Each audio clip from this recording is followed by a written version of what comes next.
This is just a sample of the audiobook. To get the complete audiobook, access the link posted in the first comment. I'm getting ahead of myself. In many ways, this book is the most quintessentially me project I've ever done. My work lands me squarely at the intersection of geopolitics and demography.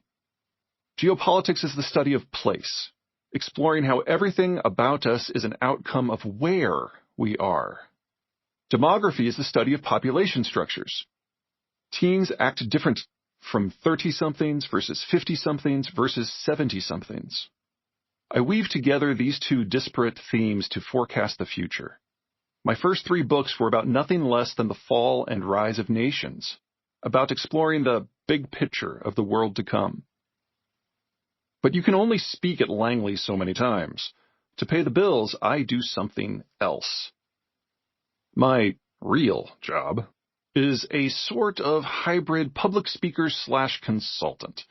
The fancy marketing term is geopolitical strategist. When groups bring me in, it's rare that they want to ruminate over the future of Angola or Uzbekistan.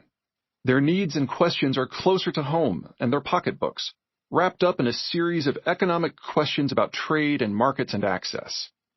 What I do is apply geopolitics and demography to their problems, their dreams, their fears.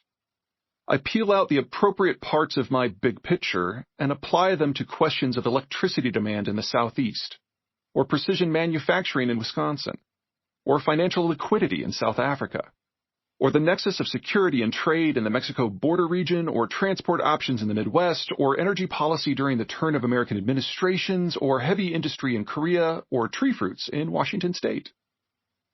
This book is all that, and more, so much more.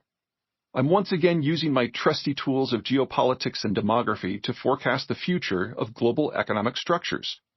Or, to be more accurate, their soon-to-be lack thereof, to showcase the shape of the world just past the horizon.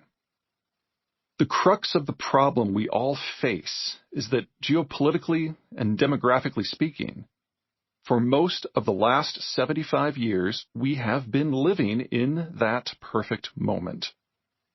At the end of World War II, the Americans created history's greatest military alliance to arrest, contain, and beat back the Soviet Union. That we know. That's no surprise. What is often forgotten, however, is that this alliance was only half the plan. In order to cement their new coalition, the Americans also fostered an environment of global security so that any partner could go anywhere, anytime, interface with anyone, in any economic manner, participate in any supply chain, and access any material input, all without needing a military escort. This butter side of the Americans' guns and butter deal created what we today recognize as free trade, globalization. Globalization brought development and industrialization to a wide swath of the planet for the first time, generating the mass consumption societies and the blizzard of trade and the juggernaut of technological progress we all find so familiar. And that reshaped global demographics.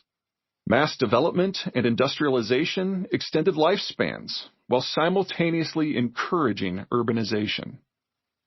For decades, that meant more and more workers and consumers, the people who give economies some serious go.